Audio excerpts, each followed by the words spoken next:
All right. I want to be mindful of everyone's time, so I thank you for joining me today.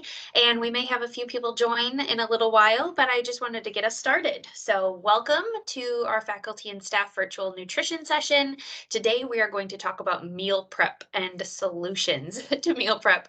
I don't know, for those of you joining, if you have found this to be a very overwhelming topic, but I feel like growing up, I meal prepped a lot with my grandmother and my mom, and I didn't even know that's what it was called. So some of the things that have come up in the news of make sure you're meal prepping, I started looking into it. I started getting really overwhelmed, like, oh my gosh, what are they asking me to do? And then I realized that I've been doing them for a long time. And there are many different ways that you can meal prep. And I want to make sure that you find what is right for you today. So if you're feeling overwhelmed, you're feeling a little nervous about the meal prep, let's talk about it today and hopefully give you some tips and tricks to use. That being said, I will mention this again at the end, but I will not be hosting this virtual session in April. My goal is to get on each of your campuses in April and to do a live lunch and learn for faculty and staff. So if that is you, if that's someone who is interested, or maybe you have influence in arranging those, please reach out to me. I really want to make sure that we get it all set in the book so that we're ready to go in April. I will record another topic in April and post it to the YouTube channel. But for those of you who are on campus and are able to attend live, I want to make sure that I can see your names and faces. Now that COVID is kind of backing off a little bit and I am able to get on campuses, I want to make sure that we have a personal touch and choose a topic that's really pertinent for you all. As I mentioned, I am Cara Miller, campus dietitian. I do cover the state of Tennessee, and this session is being recorded. For those of you who have a wellness group on campus or maybe some insurance incentives, make sure that you mention that to your HR people. If you do have questions about that, please let me know. But a lot of times this can count for something or some kind of credit along the way. So let's go ahead and get started. Meal prep and solutions, how to find your way. I like to think about this as like, what are your motivators? When you hear the word meal prep, do you go, oh, then maybe this isn't for you, or maybe we can make it a little less scary today. But maybe this is something that you use as a New Year's resolution. Maybe this is something that you've been wanting to do for a while. You just didn't even know where to start. Okay, so for you, why do you want to meal prep? Are you trying to save time? Maybe you work really long hours, and when you get home, you just don't want to think about it.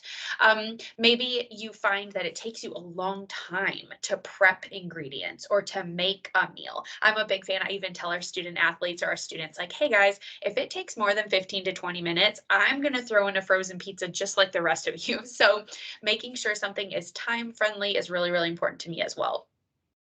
Money is another one. So this can come in a lot of different forms. Maybe you go to the grocery store and you don't know what to buy. So then you're just buying a bunch of things, hoping something falls together. Maybe you're finding individual recipes and they don't have a lot of similar ingredients. So what you end up doing is buying way too many groceries, and that can cost a lot of money. Another way this could go into money would be that if you have food waste. So maybe you're making too big of portions and you're a single person and you're putting things in the freezer, but you don't want to use it, or maybe it goes bad. Maybe you're buying too big of portions of your produce. Again, maybe that's going bad. Maybe you find that you have really good intentions of eating at home. However, you go out to eat a lot. What are those obstacles? If you're eating out, you're not using the items you have at home. So not only food waste, but also spending extra eating out. Maybe another reason would be stress. I totally get this one. I'm a mom of two littles, and so we're always busy and trying to kind of fit things in. But like the stress, right? Like you get home and you're like, I just don't want to think about this. It's not only the time, but I just don't want to have to do another thing. Others might be motivated by health reasons. Maybe you're trying to watch portion sizes. Maybe you've been diagnosed with high blood pressure and you need to watch your sodium content.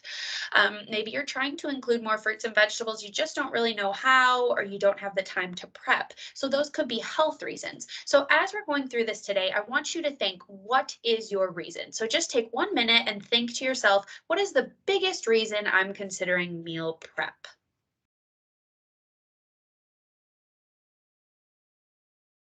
So now that you have the reason, Let's do an overview. Planning is the biggest part of this, and I realize that it does take some time, but it can be on your own time. A lot of people are like, oh, I do it all day on Sunday. Well, Sunday's my biggest time with my family, so I don't really want to take that time away from having fun or going to a ballpark or going for a hike or doing something fun with the family. I want to make sure that I have time to spend time with them and meal prep on a different day. So we will go through the planning process and you can see what works best for you. We'll spend a little bit time on shopping and I'll kind of give you some of my tips, the things that I've been doing, and then we'll get into the prep. And when it actually get to the prep, you've already done the prep. The planning is one of the biggest things and the shopping. So once you get to the prep phase, I'll show you a few tips and tricks to make that easy as well. So let's get planning. The first thing to do is make sure that you're looking at your schedule. Like I mentioned, maybe you have great intentions. I'm going to eat at home all 5 days this week. However, your kids have ball games and you know you're going to be at the ballpark. And so that is the reason why you may not be home for meals. Maybe you've got late night meetings at work, or maybe some events, or maybe even some weekend things that take you away. So what meals are you actually going to be at home? And don't overguess. It's better to underguess and have some leftovers that you can use in that instance. But start small. I think it's really important if you're looking at, you know what, lunch is my biggest obstacle. I never eat lunch. I'm too busy. I just don't take the time and it's too expensive for me to eat out. I've been eating out, but it's too expensive. Okay, is there a way that you could do 2 lunches this coming week? Instead of saying, I'm going to do all 5 meals, all 5 lunches, maybe there's a way to do 2 or 3 lunches. Or the same with breakfast. Maybe breakfast is really tricky because you're on the go and you got to get the kids out the door, or maybe something else is going on where you're in a rush in the morning. Are there ways that you could prep at least 2 or 3 breakfasts on the weekend or on a Monday to set you up well for the week? Don't overdo it.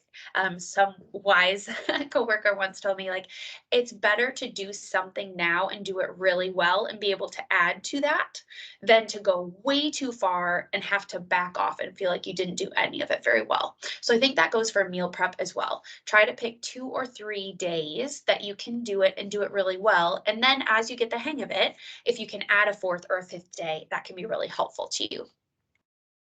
So there are multiple types of meal prep. Remember when I said at the very beginning, like, oh my gosh, this feels so daunting. I don't even know how to meal prep. And then realizing I actually do a lot of this kind of without thinking. So you may find it similar and you can just tweak it a little bit to make it really fit you, your family, and your schedule. So how do we know which one to do? I think you have to look at what your goal is and then see what your abilities are and how it can fit into them. So we're going to talk about each of these specifically, and then we'll go through a few examples as well. So we'll talk through one day, large meals, frozen meals, and ingredient prep. Prepping everything on one day can be daunting, but if you do have a day of the week that you're home and you're able to do it, this can be a really great option. And one thing to consider is try not to do your planning, your grocery shopping, and your meal prep on the same day. That can just be overwhelming. You'll take up an entire Saturday doing that, sitting in the morning, looking at the calendar, planning out your meals, picking out the recipes, going to the grocery store, coming home, chopping vegetables, placing everything away. So it can be very overwhelming if you do it all at once. However, maybe on Sunday, you look at the schedule ahead and you realize you're going to be home for 2 nights. And then Monday, you have groceries delivered to the house because that's an easy way to do it. Or you end up going to the grocery store on the way home from work. Tuesday, you can prep after work, and then you've got meals set for Wednesday, Thursday, Friday, and that's much better than none at all. So maybe you are going to pick one meal. Maybe you say lunches are super tricky and I'm going to prep it. You could even prep on a Friday or something, right? Like pick whatever day works for you.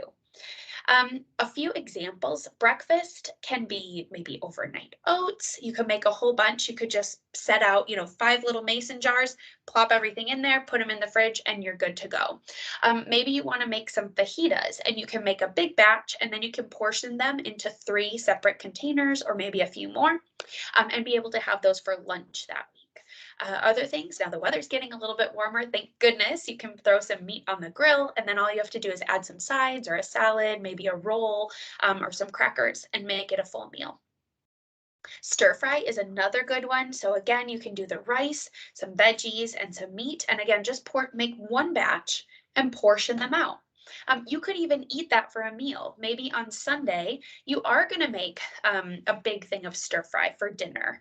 Make a bunch of extra portions so that you can, at the end of before you plate up your dinner, you can put them into these individual containers so you know you've got enough. And then you can eat it for dinner and still have it for the week too. These grown-up Lunchables are amazing, right? Like when we were growing up, maybe even your kiddos, when you were growing up, you bought all these Lunchables and they weren't very good quality, but now there's kind of these grown-up Lunchables, and I think this is really fun. So you may do some deli meat, just roll it up. You can put some nuts and seeds in there. You can put a couple pieces of fruit. And a few crackers, and that makes a meal. Or maybe you're gonna do some hummus with some carrot sticks, a cheese stick, and again, some kind of grilled meat that you've made that week. So just making one big meal and divvying it up throughout the week. Another option is to prep a large meal. So this might be something like I was just talking about, where you prep on a Sunday and you make a couple extra portions so you can have it for the week. I just want to caution you, there are a few recipes that don't really work well for meal prep. One of the biggest examples is sandwiches. This may seem obvious, but if I were to pack my kiddos lunches and make sandwiches for the entire week, especially if it's like a deli meat or cheese, that bread is just going to get so soggy after a few days. So you want to pick things that are going to really hold up well. Pasta, rice tend to do that. If you are going to use a tortilla, like is in this picture with the tacos, you can roll them up and keep them off to the side without filling the shells. If you fill the shells, again, that kind of bread material is going to get soggy, not super appetizing. You want to keep it separate. If you are going to do some kind of crackers, again, keep them separate, little Ziploc bag, little container as part of the big plastic, so that you do keep everything a little bit separate. So things that work really great, sheet pan dinners. This is like a meat starch veg. You cut up everything similar sizes, put it all on one sheet pan, put it in the oven, and you're done. I've got a few recipes as we go along, so hopefully this will be a good option for you. I know it's super easy for me. I really, really love this kind of sheet pan dinner concept. Other things might be like a pasta salad. You can throw some chicken in there, maybe some tuna, or even make a chicken or tuna salad to put on bread, and you just have to keep the bread separate. But I think lately carbs have been bad by society standards, and they're not. I think there's some really great ways to make a pasta dish and include lots of vegetables. One of my favorite recipes is actually to use like a peanut Thai sauce and put over a few noodles and put a whole bunch of vegetables. I'll cut up cucumber and some bell peppers.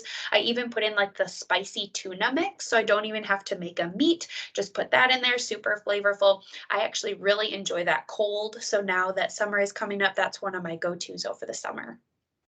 And of course, there's summer soups, but fall and winter as well. Remember, meal prep can be done for any season. What about the freezer meals? These are the ones that I find the most daunting. Before I had kids, these were the ones where everyone was like, you can make meals for 30 days and keep in the freezer and you're ready to go. However, what I found is that a lot of people enjoy a crock pot or Instapot. It's not really my thing.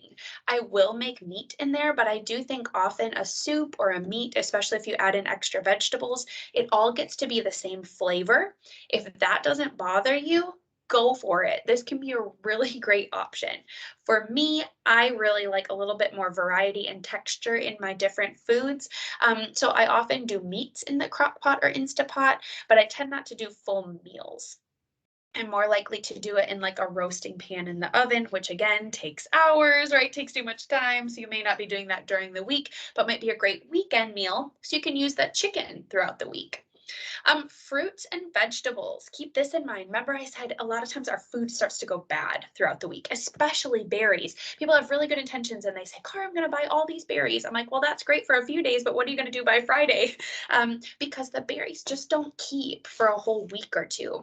So if you notice that some of your fruit is starting to get a little bit smushy, put it on a single sheet pan, single layer, put it in the freezer overnight, and those will completely freeze individually, and you can pop them into a Ziploc bag and keep them that way. Another great option is vegetables. So maybe again, you've got extra bell peppers, you can chop those up, dice them, slice them. Same with onion, keep them in a Ziploc bag, keep them in the freezer. Now, who said that meal prep has to be done by you?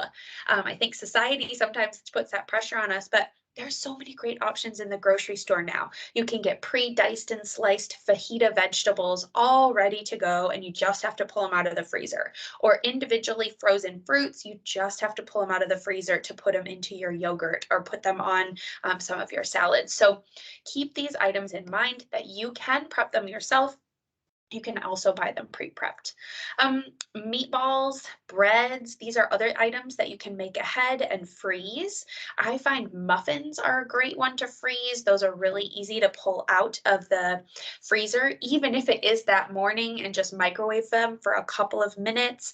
Another one that I didn't put on here, but I do have a recipe link, are little egg muffins. So you just take like a muffin tin and you put in a bunch of little fruit, vegetables, and maybe some deli meat or something, put in your scrambled eggs with a sprinkle of cheese, bake them all in the oven, and now you've got these little discs of omelets. Those are really easy to freeze. And then when you need them, it's essentially like a breakfast sandwich. You can toast your English muffin, pull out the little egg muffin, microwave it for just a few seconds, and then plop it right on your English muffin. You've got a egg sandwich. Or you could let them thaw, put them in the refrigerator, and that's also an easier way from heating them up from frozen, but they'll keep in the freezer for 3 months. So that again, if you just do 12 little egg muffins, they'll keep for 12 months in the, 3 months in the freezer. That's a really long time. So again, easy ways to make things last. And ingredient prep. This one seems the most straightforward to me. This is the one that I love to do. Cut up your vegetables ahead of time. I also like to enjoy time with food. So if you're standing in front of a blank wall in the kitchen and your knees hurt and you've had a long day, nobody wants to slice and dice vegetables, but you don't have to do it that way. If you want to, sit at your kitchen table and slice them and dice them there. Maybe you're sitting in front of the TV at the coffee table, because that's a great option for you to slice while you're watching your favorite show on a Friday night. It doesn't have to be boring and bland. You can do it in a way that meets your needs. You can sit, you can stand if you want, you can listen to music, you can watch a show. So find some things that help make the prep experience a little more enjoyable for you. And then find ways to make sure that those items are then stored properly. So for example, with lettuce leaves, if you're going to wash your lettuce, putting a little bit of paper towel in the bag helps to soak up the moisture, because otherwise the moisture is kind of like little water balloons and they pop, pop, pop, and makes your lettuce or your spinach super soggy. Nobody wants soggy spinach. So if you find that the paper towel is getting a little bit damp, pull them out, put in new paper towel, and that lettuce can last you a couple of weeks actually. So it really can help save some money and some time. Maybe you want to take this time to marinate your meats. I know I do this. One of my favorite things to do is take 4-gallon Ziploc bags, put a couple chicken breasts in each, and marinate 4 different marinades. Not all the same. Keep them different. One is like an Asian style, maybe a teriyaki. One is an Italian with a balsamic vinegar. One is a lemon with like a lemon pepper seasoning. And maybe one is just like a taco seasoning with a little bit of salsa. Zip them up. Then the next day, put them all on a sheet pan, bake them all at the same time. And now you've got chicken for the entire week with different cuisines. Very easy, very straightforward. Only takes honestly 20 minutes probably to get all the marinades together and put everything in. And then the next day, another 20 to 30 minutes just to bake them all off. So really, really does save you a lot of time during the week. If you like salads, now could be a great time to portion out the salad dressings. There's all kinds of little containers you can buy, and those are really easy as well.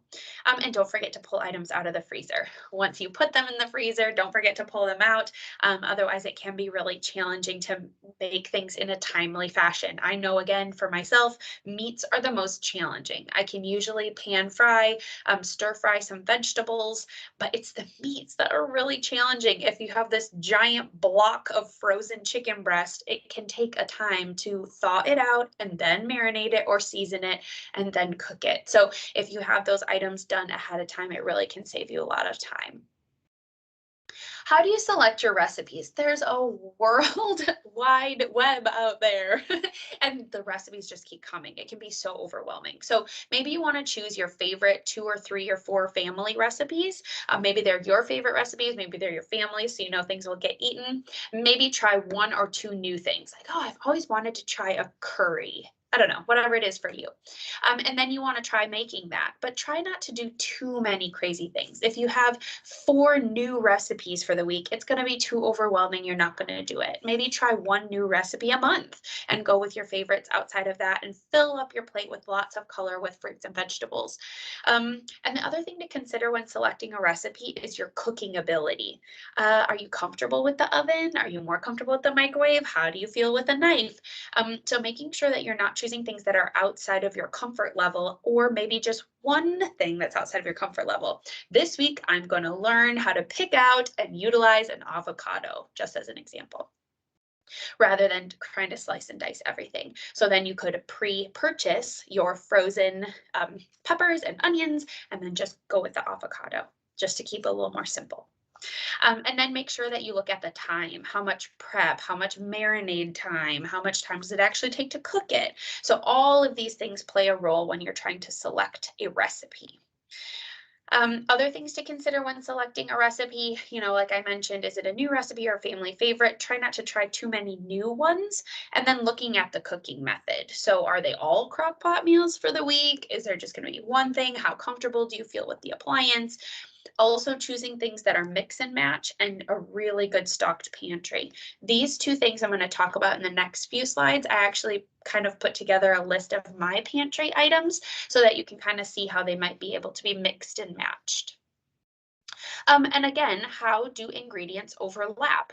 Maybe you want to get a rotisserie chicken on the weekend. It's already cooked, so you don't even have to do anything with it. They're not super expensive right now. And you're going to have that as part of one of your meals. And then you're going to have chicken on a salad, 2 days for lunch, and a chicken salad sandwich 1 day for lunch, using up some of that chicken, just again as an example. Or maybe you want to use that pre-cooked chicken and do a fajita or do a stir fry. You can have that as long as you've got the ingredients on hand. These are a few websites that I found helpful. I did link them in the chat. So if you have interest in kind of looking up some different recipes, check out the chat box. I also linked a copy of my notes for the presentation slides. So you can just download that. You can get those links later if you'd like. But these links are here. And I do also have at the very end of the presentation a little QR code with my pantry ingredients and a QR code with these slides. So you can download them either through the chat or at the end of the talk.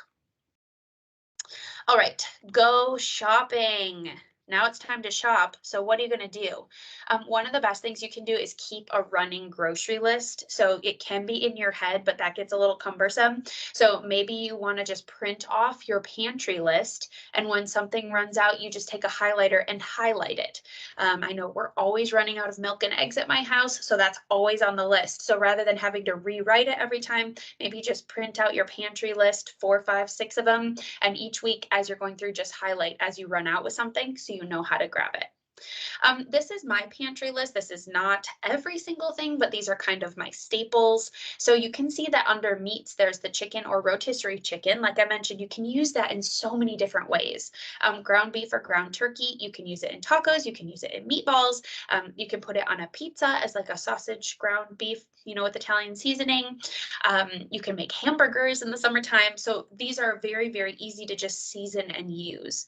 Another one is some kind of fish. So I usually keep a whitefish or salmon, and then usually tuna. Again, there's a lot of different ways that you can use them, so that's really helpful. Eggs aren't just for breakfast, so eggs are very helpful in a lot of things. Milk, of course. Greek yogurt, the plain one is like a sour cream, so I keep both vanilla and plain on hand, and then shredded and sliced cheese. I grew up in Wisconsin. I can't be without my cheese. Hummus is also another great one. It's a great dip, another good way to eat some extra veggies. So as far as those veggies, I do usually keep a bag of lettuce. It's usually either spinach or a spring mix, and I keep those paper towels in there to keep it from getting too wet. And I usually also buy at least one bag mix, which has like the sunflower dressing or a balsamic dressing, something that has like the pre-mix. You literally dump it out of the bag. You know what I'm talking about? The easy kind, the easy way. Everything's already prepped for you. And then carrots, bell peppers, and broccoli. Those are kind of our family's favorite vegetables. Of course, we throw other things in there as it comes around. Cucumbers, zucchini, tomatoes, all the things, but these are kind of my staples. And the reason for that is that bell peppers, again, they can be used in a stir fry, they can be used in fajita mix, they can be chopped up and put in a pasta dish. So they're very versatile. They go with almost every cuisine. And they can also just be sliced and dipped in hummus, like we talked about. So again, trying to find these versatile ingredients.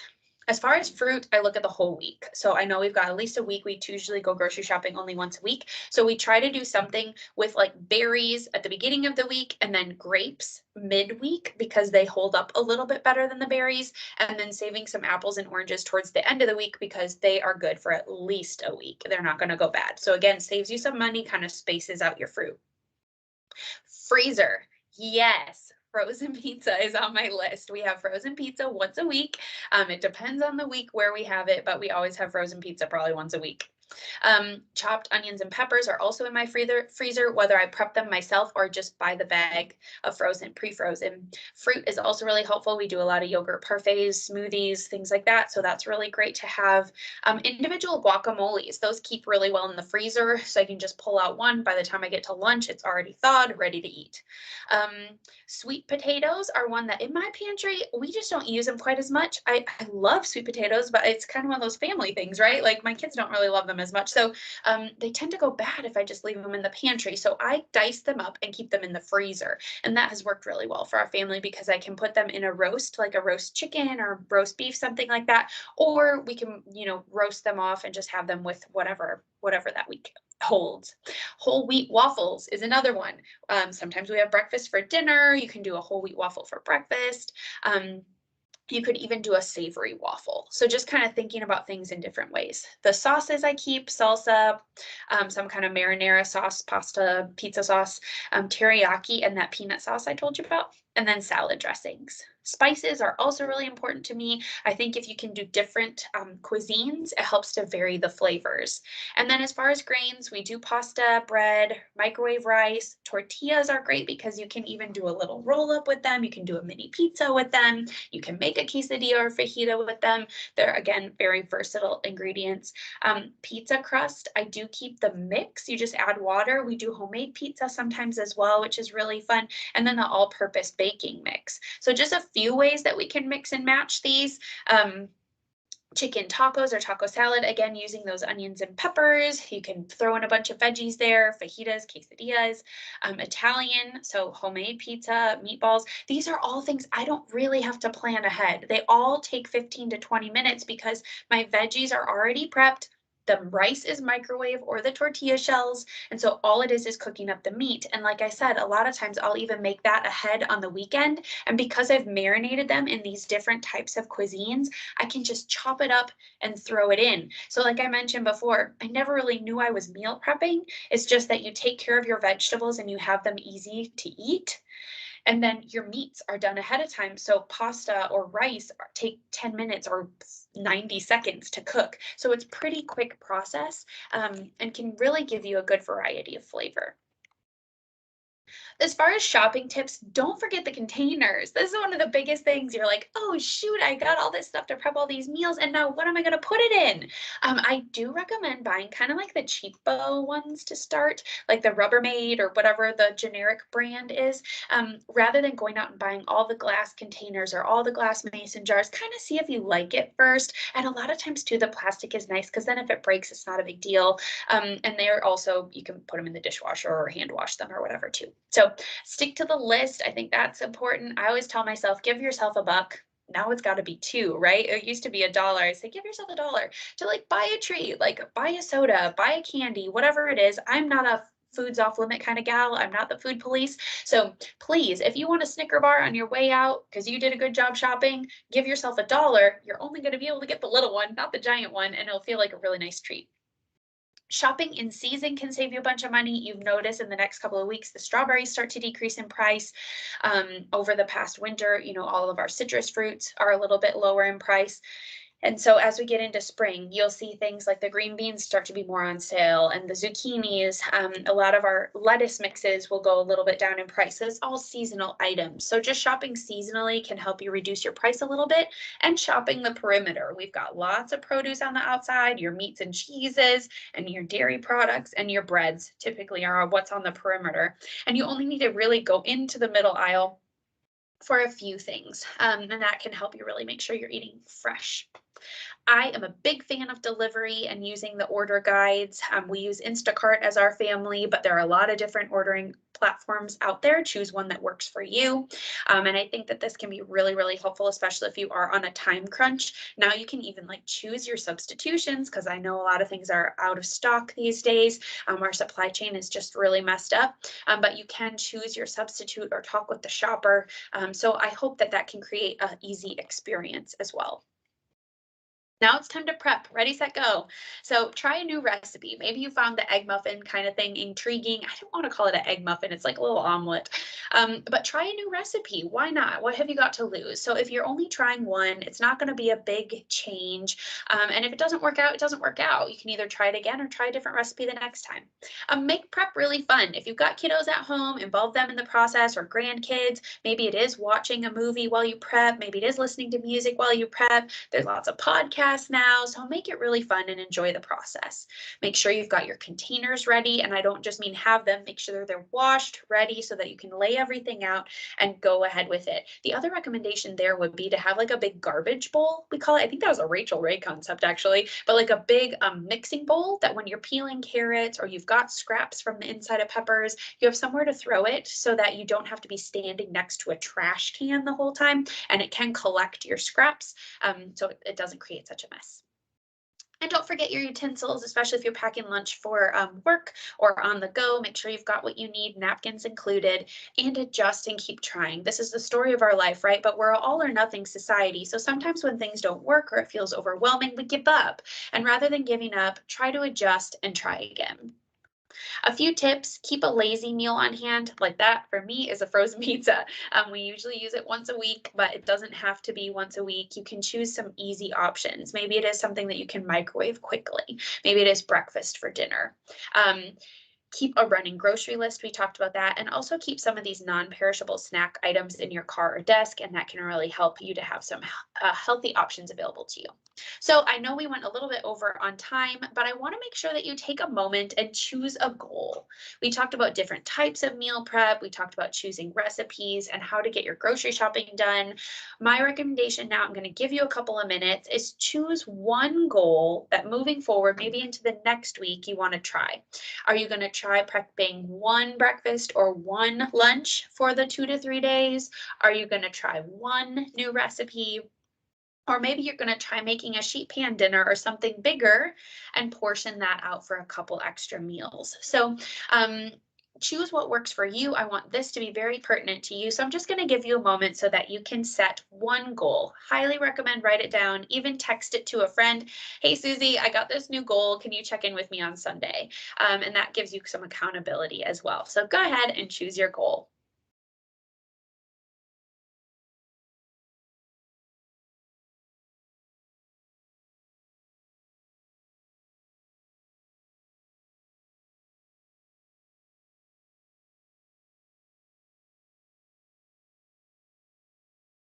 All right. I want you to ask me your questions. So I do have the chat pulled up on the side here. I've got my pantry list. It's a little bit different than the one in the slides, but it's pretty much exactly the same thing. It's just more in a Word doc file. I made it previously. So scan that QR code. And if you're looking for kind of a pantry list, there's a lot of different ones out there as well. And I do realize that I am a American. I follow primarily American diet. I'm a white woman, so I have my own food preferences, and that may not be what your culture is like. So please feel free to choose things that work for you. This is just something that I found to work for me. And if you are looking for a copy of the slides, maybe the website, maybe my contact info, you can scan your QR code with your phone and pull up those slides so that they're downloadable to you. And then my phone number and email and everything is listed at the bottom. Just a reminder, I will not be hosting this session in April. My plan is to get on campus. So if you are interested in me coming to your campus, please tell me a few dates and times, send me an email, and I can work with whomever I need to set that up. I'm very excited to get on campus and do some live educations. So I hope you have a wonderful day. I will answer any questions. I'll stay on for a few more minutes, but thank you so much for your time. I hope you learned something about meal prep and it feels a little less overwhelming to you. Have a wonderful day.